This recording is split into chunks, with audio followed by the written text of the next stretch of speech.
இது நடந்திருக்கு அப்படின்னு சொன்னோம்னா அது வந்து இந்த ஆஹா இவங்க ஃபைண்டுன்னு சொல்லி இவங்க வந்து கிடைச்சதுங்கிறது இருக்க. இதுதான் தமிழ் தினங்கள் 2025க்கு வந்து எல்லாருக்குமே ஒரு ஒரு பிரைட் ஃபியூச்சர் தெரியுது அப்படிங்கிற லெவலுக்கு இவங்க வந்ததுங்கிறது வந்து சினிமாவை நோக்கி வரக்கூடிய இளைஞர்கள் எல்லாத்துக்குமே மிகப்பெரிய உதவியாக இருக்கும். அதனால் அவங்களுக்கு ஸ்பெஷல் தேங்க்ஸ் வந்து நான் சொல்லிக்கிறேன். ஏன்னா நான் ஆஹா டீம் அப்படின்னு சொல்லி சொன்னோடனே தமிழ் இங்கே கரெக்டாக பேசுவாங்களா இல்லையா அப்படின்ட்டு இருந்தால் கவிதா வந்து ரொம்ப பிரமாதமாக பேசினாங்க. நிறைய உதாரணங்கள் எல்லாம் வேறு சொன்னாங்க. நிறைய பூ பூத்துது அவங்க சொல்லும்போது. நான் அடிக்கடியோட மீட்டிங்கில் சொல்லுவேன், எல்லா பூ வாசமும் வந்து காற்று எப்படி வீசுதோ அந்த டைரக்ஷனில் தான் போகும். அந்த பூ வாசங்கிறது ஒரே ஒரு பூ வாசம் மட்டும் காற்று வீசுகிற திசைக்கும் எதிர்த்து போகும் அப்படின்னு சொல்லிட்டு சொல்லுவேன். என்னென்னா அந்த பூ ஒரு மனிதனுடைய நட்பண்பு அப்படின்னு சொல்லுது.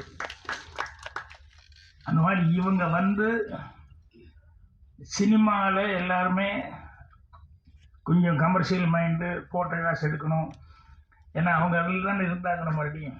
அதனால் எல்லாத்துக்கும் அந்த பயங்கிறது இருக்கும், அந்த பொறுப்புணர்ச்சி, அந்த டென்ஷன் எல்லாமே இருக்கும்.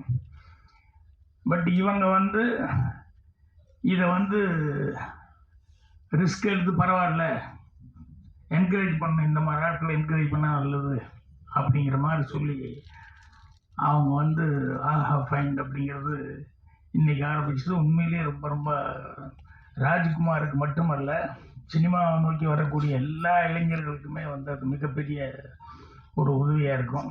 அதனால் தமிழ் திரையுலகம் சார்பாகவே நாங்கள் வந்து மனமார்ந்த நன்றியை வந்து தெரிவிச்சுக்கிறேன். தாஜ்னூர் அவருக்கு ஸ்பெஷல் தேங்க்ஸ் சொல்லிக்கணும். என்னென்னா இந்த படத்தை வந்து பார்க்கணுன்னு அவர் தான் எனக்கு ஃபோன் பண்ணி, வர்ற வரைக்கும் எனக்கு தெரியாது, ஆனால் வர்ற வழியில் தான் படத்தினுடைய பேர் என்ன இருக்கிறது நான் அதுக்கப்புறம் தெரிஞ்சுக்கிட்டேன். அவர் இந்த படத்துக்காக அவர் வந்து எவ்வளோ ஸ்ட்ரெயின் பண்ணியிருக்காரு அப்படிங்கிறதெல்லாம் ராஜ்குமார் சார் சொன்னாப்புல. அவர் சொல்லும்போது சொன்னார், இந்த படத்தில் எனக்கு எப்படி மியூசிக் பண்ணுறது அப்படிங்கிறது கொஞ்சம் கன்ஃபியூஷனாக இருக்குது அப்படின்னு சொல்லிட்டு. சில நேரங்கள் அப்படி வரும். எப்படின்னு விஸ்வநாதன்னே ரீரிகார்டிங் வாட்ச் இருக்கும்போது திடீர்னு ஒரு இடத்துல நிறுத்திக்கிட்டார். தம்பி ஒரு சின்ன கன்ஃபியூஷனாக இருக்குது, என்ன பண்ணுறது தெரியலையே என்னென்ன அப்படின்னு. இல்லை, அந்த கேரக்டர் அழுதுட்டு இருக்கான், அவங்க அம்மா செத்து போச்சு, ஆனால் நீங்கள் பேசுகிற டைலாக் வந்து எல்லோரும் மியூசிஷியன் தான் கைதட்டி ரசிக்கிறான், சிரிச்சுக்கிட்டு இருக்கான். நான் அந்த அழுகிற கேரக்டருக்கு மியூசிக் போடுறதா, சிரிக்கிற கேரக்டருக்கு மியூசிக் போடுறது, எப்படி போடுறதுன்னே தெரியல எனக்கு அப்படின்னு சொல்லிட்டு அந்த நாட்டில் முக்கியமான ஒரு இடத்துல வந்து அவன் நிறுத்திட்டு கேட்டார். அப்போ நான் ரெண்டுக்கும் சேர்ந்த மாதிரியே போடுங்க, ரெண்டுக்கும் வயமீடியாக இருக்கிற மாதிரி போடுங்க அப்படின்னு சொல்லி அந்த இடத்துல பிரமாதமாக ரீரிகார்டிங் பண்ணியிருந்தார். சில நேரங்களில் காமெடின்னா காமெடிக்கு வந்து தனியாக வாட்சிட்டு போயிடலாம், பேத்தாஸு லவ் அது இதுக்கு அந்தந்த மூடுக்கு பண்ணலாம். இப்போ என் படங்களில் அதெல்லாம் மாறி மாறி வந்துடும். திடீர்னு சிரிச்சுக்கிட்டே இருக்கிற மாதிரி இருக்கும், டக்குன்னு லேசாக ஒரு சென்டிமெண்ட் வந்துடும். அப்புறம் சென்டிமெண்ட் சீனாக இருக்குன்னு நினச்சிட்டு இருக்கும்போது திடீர்னு வந்து காமெடி அப்படிங்கிறது வரும். ஸோ ராஜ்குமார் வந்து இந்த படத்தில் வந்து பெஸ்ட்டு சமாச்சாரமாக என்ன அப்படின்னா, அவருடைய ரியல் லைஃப்லேயே என்னென்ன பட்டாரோ அதை பூரா சீனாக பண்ணிக்கிட்டாரு. அதில் அந்த பாட்டி மாறவங்க எல்லாம் வந்து நடிக்க வச்சதுங்கிறது இருக்க, அது ஒரு பெரிய விஷயம். அவங்கெல்லாம் வந்து, ஏன்னா எனக்கெல்லாம் வந்து சினிமாக்குள்ளே வரும்போது எங்கள் பாட்டி இதெல்லாம் செப்பெட்டிக்கினே கூட்ட அப்படிம்பாங்க. என்னென்ன சினிமான்னா அது பிடிக்காது, அதுன்னா அதெல்லாம் மனுஷன் செய்கிற வேலையாங்கிற மாதிரியே வந்து சினிமா மேலே இருக்கிற ஆர்வம் வந்து பார்க்குறதுக்கு ஓகே வழி. அது ஒருத்தர் போகிறான்னு சொன்னோம்னா ஒத்துக்கவே மாட்டாங்க. எங்கள் அண்ணன் எல்லாருமே பெல்ட் எடுத்துக்குவாங்க. நான் இது எல்லாத்தையும் தாண்டிக்கிட்டு எனக்கு இதுதான் வேணும் அப்படின்னு சொல்லிட்டு நான் வந்ததுக்கப்புறம் அப்புறம் எங்கள் பாட்டியிலேருந்து எல்லாருமே சமரசம் ஆகிட்டாங்க. எங்கள் அண்ணன் என்ன எல்லாருமே சமரசம் ஆகிட்டாங்க. அதுக்கப்புறம் படம் எடுக்கும்போதெல்லாம் அவங்க வந்து பார்த்துட்டு ரொம்ப ஒவ்வொருத்தரும் ஒவ்வொரு மாதிரி கமெண்ட் கொடுப்பாங்க. சின்ன வீடு பாட்டுக்கிட்ட எங்கள் பாட்டி என்னை திட்டிடுச்சு. ஏழா படம் எடுத்துக்கிட்டு அப்படின்னா நல்லதான்னு பாட்டி எடுத்துக்க நல்லது. என்ன நல்லதுதான், உங்கள் அம்மா எல்லாம் குண்டு இல்லையா, கொண்டாடி கொஞ்சம் குண்டுங்கிறதுக்கா எங்கே வேணால் ஊர் மாதிரி போயிடுறா அப்படின்னு. படத்தில் நான் நடிச்சிருக்கிறேன் அப்படிங்கிறது தான் அவங்களுக்கு தாக்கம். நான் தான் கதை எழுதுனேன், நான் தான் டைரக்ஷன் பண்ணிக்கிறேன் அப்படின்னு சொல்லி அது அவங்களுக்கு இதே கிடையாது. நீ நடிகனா வந்து கரெக்டாக இல்லை, வைஃப் இருக்கும்போது நீ எப்படி அது கொஞ்சம் குண்டுங்கிறதுக்கா எப்படி நீ இப்படியெல்லாம் பண்ணலாம் அப்படி இப்படின்னா அவங்களுக்கு புரிய வைக்க முடியல என்னால். அதோடு நிறுத்திருந்தா பரவாயில்ல.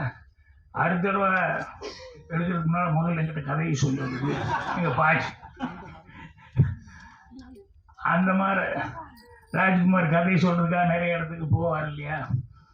நான் வந்து முதல் கண்டிஷனே சினிமா இருக்கும்போது டைரக்ஷன் பண்ணும்போது என் ப்ரொடியூசர்கிட்ட முதல் கண்டிஷனே நான் யாருக்கிட்டையும் போய் கதை சொல்ல மாட்டேன், அதுக்கு சம்மதம்னா என்னை டைரக்டரை ஃபிக்ஸ் பண்ணுங்க.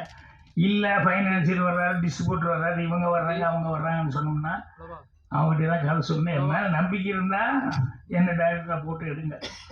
ஆனால் யாருக்கிட்டையும் வந்து கதை சொல்ல மாட்டேன். படம் வந்து கடைசியில் பார்க்க சொல்லுங்கள், படம் வந்து நம்பிக்கையாக அவங்களுக்கு பார்க்குற அளவுக்கு இருக்கும் அப்படின்னு சொல்லிட்டு அது அதை அது வந்து ராஜ்குமார்லாம் அப்படி சொல்லியிருக்கிறதுக்கான வாய்ப்பு இல்லை, தேடிக்கிட்டு தான் போயிட்டு இருந்தேன். எனக்கு அந்த வாய்ப்பு என்னென்னா எங்கள் டைரக்டனுடைய படம் 3 படம் கண்டினியூஸாக சக்ஸஸ் ஆனதுனால எனக்கெல்லாம் வந்து அந்த நம்பிக்கைங்கிறது வந்துருச்சு.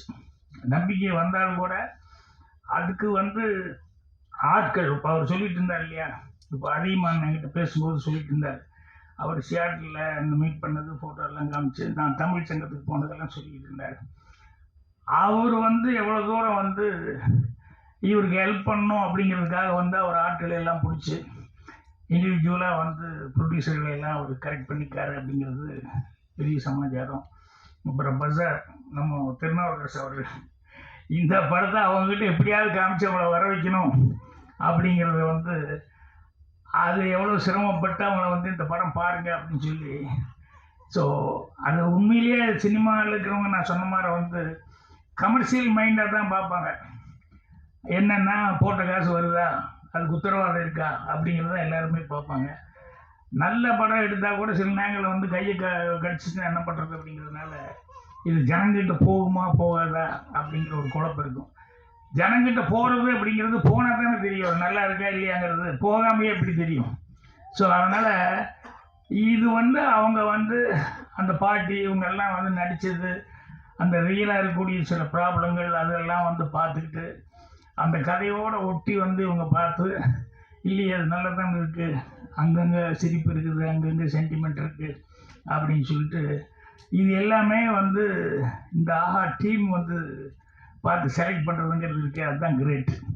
அதனால தான் வந்து இந்த ஆஹா ஃபைண்டுங்கிறதுல ஃபஸ்ட்டு படமாக வந்து ஒரு நல்ல படம் பயோஸ்கோப்புங்கிற ஒரு படத்தை வந்து ஃபஸ்ட்டு படமாக செய்கிறாங்க. அந்த ஃபஸ்ட்டு படமாக செய்கிறது அளவுக்கு படமும் வந்து ராஜ்குமார் வந்து நல்லா சிரமப்பட்டு அந்த ரியல் லைஃப்பில் இருக்கிற கேரக்டர்ஸே எல்லாத்தையும் பிடிச்சி போட்டு பண்ணனா. ஏன் சோகதிகள் அந்த பாட்டில் பார்த்தா முன்னால் எல்லாம் அழுதுட்டு இருக்கிற பாட்டியெல்லாம் இருக்காங்களே எல்லாமே ஒரிஜினலாக அந்த ஊருக்காரங்க. கூப்பிட்டு என்ன பண்ணும் பாக்கியம் அப்படின்னா ஒன்றும் இல்லை, கொஞ்சம் கொஞ்சம் கொஞ்சம் அப்படியே அழுதுட்டு உட்காந்துருக்குன்னு நீங்கள் முன்னால் அப்படின்னு. எதுக்கு அழுகுறதுன்னு, எப்படி அழுகிறதுன்னு கேட்டால் ஒன்றும் இல்லைங்க, கண்ணில் போட்டோம்னா எரிச்சலாக அதுலேயே வந்து அழுதுட்டு உட்காந்துருக்கேன்னு சொல்லி டிசைன் கொஞ்சம் முடியா எல்லாத்துக்குன்னு. ஐயோ என்னத்தை போட்டு இது இவ்வளோ தூரம் எரியுதுன்னு, பேசாமல் உட்காந்து அப்படியே பாருங்கள் நாங்கள் பாட்டு பாடுவோம் அப்படின்னு சொல்லிட்டு. ஸோ அந்த அந்த மாப்பிள்ளைக்கு தோழனா வந்தவனை வந்து கூப்பிடுறது, ஏப்பா ஒரு நல்ல பையனாக கூப்பிட்டு வர்றது இல்லையா, மாப்பிள்ளைக்கு இப்படியா கூப்பிட்டு வருவாருன்னு சொல்லுவாங்க. அதெல்லாம் வந்து ரியல் கேரக்டர். இப்போ நாங்கள் கோபிகா தான் மறுபடியும் ஷூட்டிங் போகும்போது அடுத்த ஜென்ரேஷன் இவங்கெல்லாம் வந்துருப்பாங்க இல்லையா, அவங்களுக்கு அந்த குழந்தைகள்லாம் பார்த்ததில்லை. சினிமாவில் வந்து இப்போ அங்கே வில்லேஜ்களில் சில நேரங்களில் ஃபோட்டோ கூட எடுத்து வச்சுருக்க மாட்டாங்க. இப்போ இந்த படம் வந்து பார்க்கும்போது அந்த பாட்டு போட்டோம்னா இதே இதுதானே அவங்க அப்பத்தாவங்க அவங்க இவங்கன்னு சொல்லி எல்லாம் காமிக்கிறது இருக்கே, அதில் அவ்வளோ ஒரு சந்தோஷமாக அவங்க வந்து காமிச்சிட்டு இருப்பாங்க. அந்த மாதிரி விளக்கு வச்ச நேரத்தில் பாட்டில் என் அசிஸ்டண்ட்டு பவானி அவங்க தாத்தா பாட்டி அந்த ஓப்பனிங் சீனுக்கு அந்த விளக்கு வச்ச நேரத்தில் பாட்டு கொடுக்குறதுக்கு முன்னாடி அந்த சோறு விட்டுறதுக்கு அந்த ஒரிஜினல் தாத்தா பாட்டி இது பண்ணால் முதல்ல பாட்டியெல்லாம் ஓகேன்றுச்சு. தாத்தா வந்து அட பரிசலில் இங்கே உள்ளே வந்து அவ்வளோ தூரமெல்லாம் நான் வரமாட்டேன், நான் போ அப்படின்னு சொல்லி நீ போயிட்டு வா அப்படின்ட்டுச்சு. அப்புறம் பாட்டி கூப்பிட்டா அவர் இல்லாமல் நான் மட்டும் வந்து யாருக்கோ சோறு விட்டுறதுக்கு நான் இங்கே வர்றேன் அப்படின்னு, அதில் வரமாட்டேன் அப்படின்னு சொல்லிட்டு அப்புறம் 2 பேர்த்தையுமே ஒரிஜினல் பேரையே வந்து கஷ்டப்பட்டு எடுத்துகிட்டு போய் கடைசியில் ஷார்ட் எடுத்தோம். ஸோ அந்த மாதிரி ரியல் கேரக்டர்ஸு சினிமாவில் பார்க்கும்போது கல்லாப்பட்டி சிங்காரமெல்லாம் அவர் ஏன் அவ்வளோ தூரம் இருந்ததுன்னா எனக்கு தத்ரூபமாக அந்த மாதிரி கேரக்டர்ஸ்லாம் இருக்காங்க. சூர்யா சித்திரங்களில் அதே மாதிரி அந்த டெய்லர் கேரக்டர்லாம் பார்த்தோம்னா ஒரிஜினலாக தான் அந்த மாதிரி பேசிட்டு இருக்கிற கேரக்டர்ஸ் இருக்காங்க. ஸோ இதெல்லாம் சினிமாவில் வைக்கும்போது கண்டிப்பாக ரசிப்பாங்க அப்படின்னு சொல்லிட்டு ஒரு நம்பிக்கையோடு நம்பிக்கிறேன். ஆனால் என்னென்னா டேஸ்ட் வந்து ஒவ்வொருத்தருக்கும் ஒவ்வொரு மாதிரி இருக்கும். சில பேர்த்துக்கு சில கதையை சொல்லும்போது என்ன சார் இது இப்படி இருக்குது அப்படி இருக்குது அப்படிமா, படமாக வந்து பார்த்தா தான் அதுக்கப்புறம் சரி அப்படின்னு சொல்லுவாங்க. ஸோ அதனால தான் நிறைய பேர் போய் கதை சொல்ல போகும்போது மாட்டிட்டு முழிக்கிறதுக்கு காரணமே என்னென்னா அவங்க வந்து டேஸ்ட் ஒன்றா இருக்கும், இவன் கதை சொல்ல போகிறவன் ரொம்ப நம்பிக்கையோடு இருப்பான், இது கண்டிப்பாக ஜனங்கிட்ட போய் சேரும் அப்படின்னு நம்பிக்கையாக இருப்பான். அது சிங்க் ஆகிறது சில நேரங்களில் ஈஸியாக இருக்கும், சில நேரங்களில் கஷ்டமாகவும் போயிடும். அதனால் ராஜ்குமாரை பொறுத்த வரைக்கும் இதான் அதிகமான ஆட்கள் திருநாவுக்கரசு மாதிரி இவங்கெல்லாம் வந்து இருந்ததுனால இந்த ஆஹா டீம் கிடைச்சதுங்கிறது வந்து ஒரு மிகப்பெரிய ஒரு இது வந்து இவங்களுக்கு மட்டும் கிடைச்சதா இல்லை, நான் சொன்ன மாதிரி தமிழ் இண்டஸ்ட்ரிக்கே வந்து சின்ன படம் எடுக்கிறவங்க எல்லாத்துக்குமே இது வந்து மிகப்பெரிய ஒரு உதவியாக இருக்குது. ஸோ அதுக்கு வந்து ஸ்பெஷல் தேங்க்ஸ் சொல்லிக்கிறேன். ராஜ்குமார் படத்தை பற்றி நான் பெருசாக ஒன்றும் சொல்லணுங்கிறது இல்லை, ஏன்னா படமே வந்து ரியலிஸ்டிக்காக இருக்குது, எல்லாரும் அங்கங்கே சிரிச்சுக்கிட்டு இருக்காங்க, பாட்டி கீட்டி எல்லாமே அவங்கவுங்க நடிக்கும்போது ஜனங்க ப்ரெஸ் ரியாக்ஷனே அந்த அளவுக்கு இருந்தது. ஸோ அதனால் நீங்கள் ஒரு இடம் மட்டும் நான் கொஞ்சம் ஃபீல் பண்ணிக்கிட்டேன். என்னென்னா இந்த ஜோசியத்தை பற்றி சொன்னீங்க இல்லையா, அது எல்லாருமே அப்படி தப்பான ஆட்கள் இல்லை. அதை வந்து நீங்கள் அந்த அந்த ப்ரொஃபஷனே அப்படின்னு சொல்லி எங்கேயா ஒரு இடத்துல பாயிண்ட் பண்ணியிருக்கலாம். ஏன்னா எல்லாத்தையும் நல்லது கெட்டதுங்கிறது இருக்குது. இப்போ இதெல்லாம் சாமி மாற கடைசி வரைக்கும் சர்ச்சைக்குரிய பிரச்சனை தான், ஜோசியாங்கிறது சர்ச்சைக்குரிய பிரச்சனை தான். ஆனால் எனக்கு தெரிஞ்சு ஜோசியத்தில் வந்து அந்த கணக்கு மேத்ஸ் அப்படிங்கிறத வச்சுக்கிட்டு சில பேர் சொல்லுவாங்க. அந்த மேத்ஸ்ன்னு சொன்னது இவங்க எப்படி சொன்னாங்க அப்படின்னு சொன்னோம்னா எனக்கு ரொம்ப ஆச்சரியமாக இருக்கும். நான் இப்போ 4 நாளைக்கு முன்னாடி கூட சொல்லிட்டு இருந்தேன். முரளி வீட்டில் வந்து என்னோடய அசிஸ்டண்ட் தான் தமிழ் சிற்பி, அவர் வந்து கட்டமெல்லாம் பார்த்து தான் சொல்லுவார். முரளி வீட்டுக்கு போனப்போ முரளிக்கு அவங்க பையனுக்கு யாருக்கோ பாருங்க அப்படின்னு சொல்லி ஜாதகமெல்லாம் எடுத்து நிட்டினப்போ இவர் அப்படியே பார்த்துக்காரு. அவங்க பொண்ணு அவங்க என்னென்னா அந்த பொண்ணு சுத்தமாக படிப்பே வராது, இது தேராது, எப்படி கல்யாணம் முடிச்சுட்டா விட்டுற போகிறோம் அப்படிங்கிற லெவலில் அவங்க நினச்சிருந்தாங்க. இவர் போய் இவங்களுக்கெல்லாம் பார்த்துக்கும்போது இது பொண்ணு ஜாதகமாக, ஆமாம் இந்த பொண்ணு டாக்டர் ஆகுங்க அப்படின்னா, இது 8ஆம் கிளாஸ் 10ஆம் கிளாஸ் தேர்றது ரொம்ப கஷ்டம், விளையாடுறீங்களா நீங்கள் அப்படின்னு சொல்லிட்டு யாருமே வீட்டில் நம்பல. அவர் வந்து டாக்டர் ஆகுன்னு சொன்னார். உண்மையிலே அந்த பொண்ணு டாக்டர் ஆகிடுச்சு. அதுக்கப்புறம் என்னன்னா எப்படி சிற்பி இப்படி சொல்கிறீங்க அப்படின்னா, சார் இது ஒரு கணக்கு தான் சார், அதனால் வந்து சில விஷயங்கள் வந்து கரெக்டாக ஒர்க் அவுட் ஆகுது, நான் ஒரு 2000-3000 ஜாதகம் பார்த்துக்கிட்டு அதுக்கப்புறம். ஆனால் எல்லாரும் அந்த மாதிரி கெட்டிக்கிறதாம இருப்பாங்கன்னு சொல்ல முடியாது. இதை வச்சு பொழப்பு நடத்திட்டு இருக்கவும் நிறைய பேர் இருக்காங்க. நீங்கள் சொல்லும்போது அந்த மாதிரி ஆட்களை மட்டும்தான் நம்ம மென்ஷன் பண்ண மாதிரி இருக்கணும். ஏன்னா அதில் வேறு மாதிரி இருக்கிறவங்கெல்லாம் இருக்காங்க இல்லையா. ஸோ ஆனாலும் படத்தில் வந்து அந்த மெசேஜுங்கிறது வந்து கடைசியில் அந்த குழந்தைகள்லாம் பேசுகிற மெசேஜ் இருக்க, அது வந்து ரொம்ப கன்வீன்சிங்கான மெசேஜாக இருந்தது.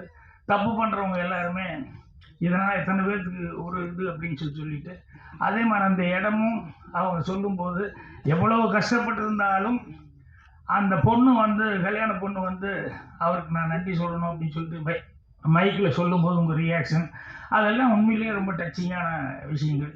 ஸோ இந்த படம் கண்டிப்பாக ஜனங்கக்கிட்ட கண்டிப்பாக அதை, ஏன்னா அவங்க வர வைக்கிறது தான் கஷ்டம், வந்துட்டாங்கன்னா ஆரம்பத்துலேருந்து கடைசி வரைக்கும் அவங்க சிரிச்சுக்கிட்டு ஜாலியாக என்ஜாய் பண்ணி படம் பார்ப்பாங்க. அதுக்கு உத்தரவாதமாக நிறைய சீன்ஸ் அந்த மாதிரி சீன்ஸ் இருக்குது. ஸோ ஆஹாவுக்கு மீண்டும் ஒரு முறை அவங்க ஃபைண்டுன்னு ஒன்று ஆரம்பித்ததுக்கு அவங்களுக்கு என்னுடைய மனமார்ந்த நன்றி தெரிவித்தேன். அவங்களும் அந்த புது வருஷத்தில் 2025 அவங்களுடைய லேண்டிங்கும் ரொம்ப நல்லா இருக்கும். அவங்களால நிறைய பேர் இன்னும் நிறைய பேர் ராஜ்குமார் மாதிரி எல்லோரும் வந்து ரொம்ப சிறப்பான முறையில் இது பண்ணுவாங்க. பத்திரிகையாளர் அவங்களுக்கு வந்து ப்ரெஸ் ஷோவுக்கு வந்து போடுறதுங்கிறதெல்லாம் இப்போ ரேர் ஆகி போச்சு. எங்கேயாவது தேட்டரில் பார்த்துக்கோங்கிறேன்னு சொல்கிறாங்க ஒழிய முதல் நாளே படம் போடலாம் அப்படிங்கிறதெல்லாம் வந்து இப்போ ரொம்ப ரேர் ஆகி போச்சு. ஏன்னா அந்த அளவுக்கு படங்கள் எடுக்கிறவங்களுக்கு ஒரு பயம் இருக்குது, ஏதாவது தப்பாகி போகுமா அதாகி போகுமான்ட்டு. ப்ரெஸ்ஸு வந்து கண்டிப்பாக எல்லாத்துக்குமே நல்ல படங்கள் இருந்ததுன்னா சின்ன படமாக இருந்தால் கூட அவங்க தான் வளர்த்தி விட்றது, அவங்க வந்து எழுதுறது தான் வருது. இப்போ கேபிள் சங்கர்கிட்ட வந்து கேட்டாங்க, என்னங்க இது ரிலீஸ் 3ஆம் தேதிங்கிறீங்க, என்னங்க இதுன்னு. இல்லை அது கொடுக்குறதெல்லாம் கொடுத்துட்டு தான் சார் இருக்கேன், நான் ஃபீல் பண்ணுறதெல்லாம் பண்ணிக்கிட்டு தான் இருக்கேன், நிறைய பேர் அது பார்த்துக்கிட்டு இது பண்ணிட்டுருக்காங்க அப்படின்னா. ஏன்னா சில படங்களுக்கு அது ரொம்ப தேவை, கொஞ்சம் ஆடியன்ஸை ரெடி பண்ணி தயார் பண்ணிட்டு அதுக்கப்புறமா ரிலீஸ் பண்ணால் தான் நல்லாயிருக்கும். அதனால் தேட்டருக்கு வர வைக்கிறதுக்கு அதுக்கு உண்டான வேலைகள் இன்னும் 2-3 நாள் இருக்குது. அதனால் கரெக்டாக இன்னும் ஏதாவது ஒன்று பண்ணிக்கிட்டு பண்ணணும். என்ன நிக்கில் ஏதாவது பண்ணிகிட்டு இருக்க, நீ ஏதாவது ஒன்று பண்ணிட்டு தான் நிக்கில் மாதிரி சுறுசுறுப்பான ஆட்கள்லாம் பக்கபலமாக இருந்துக்கிட்டு இருக்காங்க. எனக்கு இங்கே வர வரைக்கும் நிக்கில் வர்றது எனக்கு நிக்கில் தான் ஃப்ரீயாக இருக்கும், இது தெரியாது எனக்கு. அவர் தாஜ்னூர் கூப்பிட்டாருன்னு சொல்லிட்டு அதுக்கு மட்டும் நான் வந்துட்டேன்.